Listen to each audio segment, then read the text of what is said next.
Hello and welcome to Pock and Rock on the first video of the year 2024. This video, as has become a little bit traditional now that I've been doing the channel for just over 3 years, is going to be a bit of a forward look into what I think might be coming for 2024, or what I know is coming. Before I dive into it, I just remind you to subscribe, like and hit the bell as ever. And to everybody who has subscribed since my last few videos of 2023, thank you so much. There has been a big uptick in the number of people subscribing. It's more than 25% increase from where I was at. So thank you everybody. And I hope you're going to keep watching and maybe share the channel. So let's start with some stuff that I know is coming and that I will definitely be listening to at some point during the course of 2024. So the first thing is in about a week or two's time, sees the release of Saviours by Green Day. This is currently probably the album I'm most excited for in 2024 that I know is happening. It is, I've heard 2 or 3 tracks already off it, and indeed The American Dream is Killing Me, the lead-off track, I really liked and was within contention for my Song of the Year. My son really likes Look Ma No Brains, and we are going to go and see Green Day in the very end of June at Wembley Stadium, and I'm really looking forward to that. Green Day is one of the bands that I had the chance to see in the late 90s, decided not to, and have regretted it since I've become a Green Day fan. Saviours is coming this very month. Another album that's been trailed, I am seriously looking forward to, it's not coming out until May, is an album called Ship to Shore by Richard Thompson. I am a big Richard Thompson fan, and whilst I didn't think 13 Rivers, his last album, was particularly wonderful, there's always good stuff on Richard Thompson albums. Even the bad albums have got good tracks on them. And in fact, some would say there's not actually ever been a bad Richard Thompson album, but at some point I will address that in a video of my own all about him. But Ship to Shore is coming in May. That is probably my second most anticipated album that I know is coming for this year. A few other things that are on the horizon. I am interested in hearing Mandrake Project by Bruce Dickinson. Generally speaking, I think Bruce is at his best with Maiden. I haven't really listened to The Gods of Ragnarok, which has been the lead-off track, and it's like I say, I like my Bruce Dickinson in Maiden, but I will listen to the Mandrake Project this year. Another thing that's really interested me is the Kaiser Chiefs with the Kaiser Chiefs Easy 8th album, which I believe is what the title of that is, they've always been tongue-in-cheek. I have grown to really like Dua Lipa. If you go back and watch my re-ranking of the albums of 2020, then Future Nostalgia suddenly found its way in. I am intrigued to hear what Dua Lipa's untitled, as yet, album might sound like. I am also intrigued by James Arthur. I've never really listened to him, but I see he's got a new album coming up called Bittersweet Love. I will definitely give that a listen.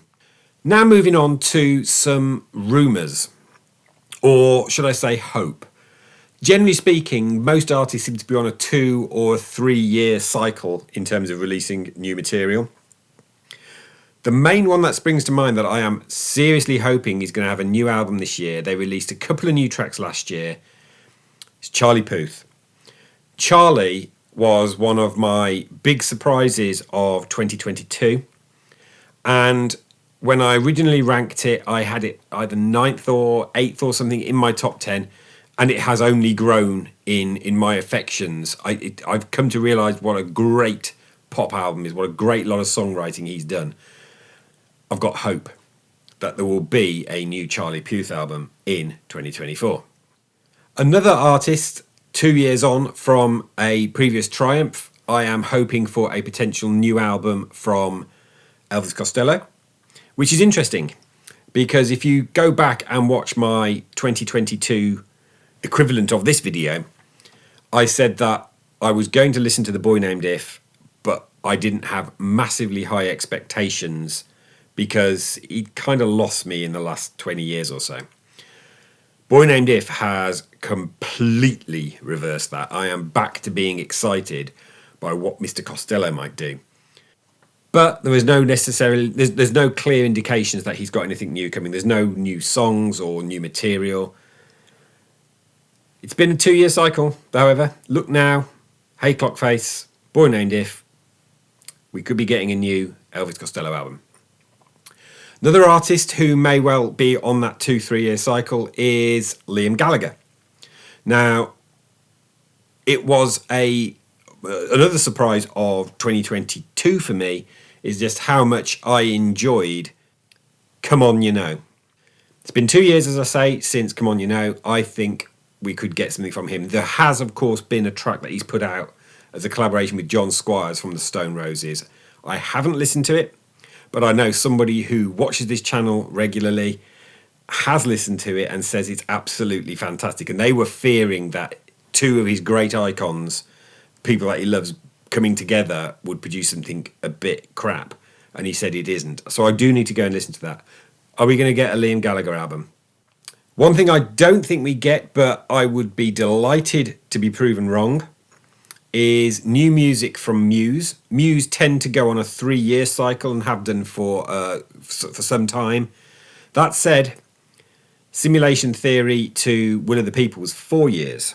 So it might be that they're going to perhaps get back into their regular gap by releasing something this year. And something else that I would dearly love to happen, and I'm going to see this band live. It's Keane, and Cause and Effect was in 2018. They then ended up having to tour that as recently as 2022. And again, my live gigs thing will tell you how much I thoroughly enjoyed that Keane gig. We're going again for the 20th anniversary tour of Hopes and Fears, which is mind-blowing. I am gobsmacked that album is 20 years old. I would love there to be a new Keane album. And finally, we come to the section around the Beatles and their solo careers. I do this each year. What might we get from my favourite artist? And last year was a bit of a red letter year for the Beatles with their 18th UK #1 single. Yes, not their best by any stretch, but Now and Then's existence, as I've said many times before, it's a miracle it's there. I didn't bother with the Red and the Blue albums. And this has had, the release of the Red and the Blue has had a knock-on effect on Beatle releases. And we'll touch on that in a bit. But let's talk about what else the Beatles might do in this year. It's widely believed that Rubber Soul is in the can, remixed and using Peter Jackson's demixing technology to be completely redone by Giles Martin, and it's just waiting to be released. And the Red and the Blue delayed it. So we'll get a Rubber Soul box. There's prediction number 1. I'm on pretty safe ground with that. Moving on to Ringo. Now, Ringo seems to have completely ignored the 50th anniversary of the Ringo album, 1973. There's been nothing, there's been no murmurs, hints, words, anything.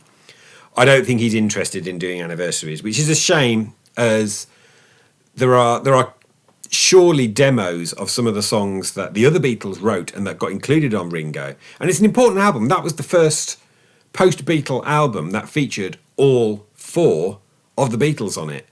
And it's a shame to have had it completely ignored. I would have been quite interested in a special edition of that, or even potentially a half-speed master, but he seems to be ignoring them. He's interested in releasing new EPs, and I'm not interested in those, to be honest. But the Ringo album, as a result, if he's ignored that one, we ain't going to get anything with Goodnight Vienna, which would be a shame, because that's actually rather a fun album. George. So I have seen some videos, and there are videos out there that cover this particular part of the subject about what the Beatles will be doing in 2024 better than I do. And I would direct you to Andrew Dixon's channel. I would also direct you to Parlogram Auctions. Both of them have done really good videos about what they think's coming, and they're better than mine. But George, last year was the 50th anniversary of Living in the Material World. And we know that All Things Must Pass, the 50th anniversary, got delayed by a year thanks to COVID. And I think things did, as a result, perhaps get knocked back a little more.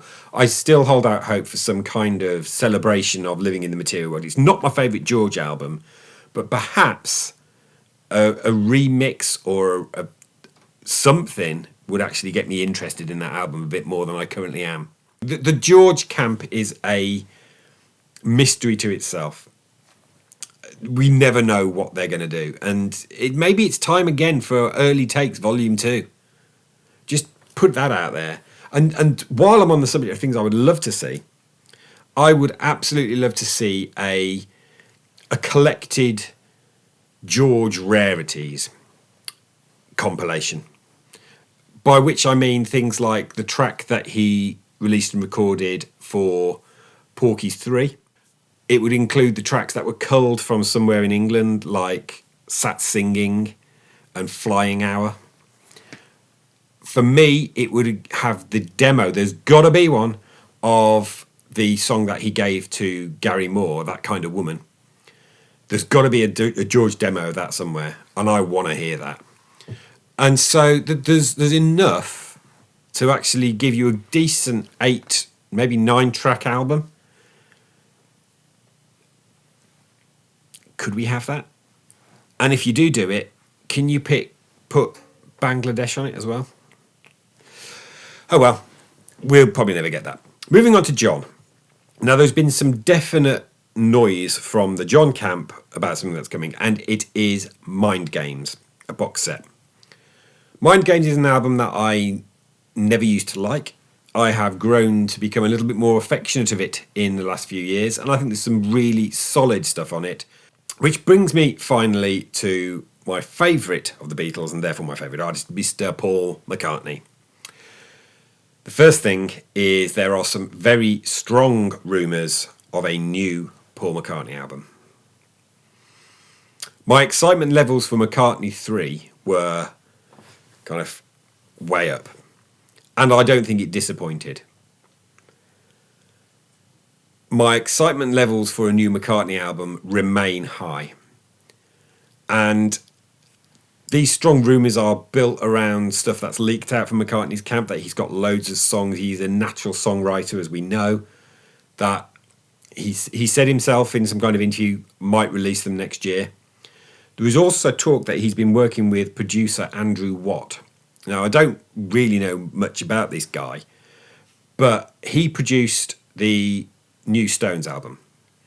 I'm not a Stones fan, and I couldn't listen to more than a couple of tracks for me. It got on my wick. But a lot of people have really admired that and the production and the effort that the Stones put in under this producer. And apparently, he was recommended to the Stones by Paul, which says that Paul has been working with Andrew Watt, and we've not heard anything from the production of Andrew Watt by Paul. So he's got something in the can. I would be delighted to get a new Paul album. Something we definitely know is going to happen is in February we are getting a 50th anniversary edition of Band on the Run, with a difference. Now, again, Andrew Dixon's videos covered this really well. We're glad it's not a re-archive. I'll come to archive in a minute. But it's a half-speed master. That was inevitable, and I think would have actually been released on the 50th anniversary had the red and the blue thing not got delayed and pushed it all back, because it's coming out in February, and it also is going to see Helen Wheels added back in. Downvote from me. I don't particularly like the track, and I think it ruins what I love about side 2, because I'm one of those people who really, really enjoys side 2 of Band on the Run. And then there's a second version that will also be half-speed mastered, but with the Band on the Run underdubbed, which is a new, intriguing idea. So this was Jeff Emmerich's first rough mixes of the tapes after Lagos. There's stuff missing that hadn't yet been added, like orchestration, additional solos, and in some cases, some vocals. So it could be quite intriguing to hear that. I have decided not to go in on the vinyl on that. And then lastly, and this is a big ask, but we've been asking for a long time. More archives, please. London Town and Back to the Egg surely have been looked at. I know there may have been some concerns about the licensing of parts of Back to the Egg in particular, but surely he's looked at them. Surely there's been something done with these. We would love, us McCartney fans would love a press to play one. You know what? We'd also pretty much like a Give My Regards to Broad Street one with the film and on DVD, or a Blu-ray. There's many of us who would long to see a proper global release of the off-the-ground complete works, which surely would be in the archive edition field. The last one we had was Flaming Pie, and is the archive series dead? I mean, who knows? Only Paul and his team know whether or not they've decided to can it, but please don't. There's many of us, we want these things released. We want to get these archives. We'd love a Cold Cuts, a proper version of Cold Cuts after all these years. And all of those, you've got so much in the vault that we don't even know about, let alone the stuff we do know about. I want Yvonne. I want your original demo of On the Wings of a Nightingale in 1984. It's frustrating sometimes being a McCartney fan. So that concludes my forward look into what 2024 might bring. So if you got this far, you might be interested to know what is coming up on this channel over the next few months. I will be continuing my series ranking the tracks of Queen albums. Sheer Heart Attack is next. I am also going to be doing a few reviews. I expect I will be reviewing Green Day. I will also review Richard Thompson, which may also bring in the opportunity to do a ranking of his stuff. I have been astounded by some of the videos that have done well that I perhaps didn't expect to. So the number of views on my Ranking the Bucks Fizz album has really surprised me. And so I might do a little bit more Bucks Fizz content for those of you who watched that one. As we're in a new year, it gives me a new opportunity to do some anniversary videos following on from the ones for 50, 40, 30, etc. that I've done on previous years. I have already done 1974, my top 15 albums, so I'm not planning on revisiting that. I don't think anything will have changed. But I'm going to do an 84, and I might do a 1994 one this time. And of course, I'm planning on doing my celebration of 100 subscribers that I've promised of tier listing every single UK #1 hit single from the 1980s. You will have to click the bell to receive a notification to see when that's going to take place. I'm intending it being before the end of January, but please don't hold me to that. I will do it, but I've got a few deadlines coming up that need to take my focus. So that concludes the video. Before I go, I'd remind you to subscribe, hit the thumbs up to like, and the bell to receive notifications, especially about that live stream. And I'll see you next time.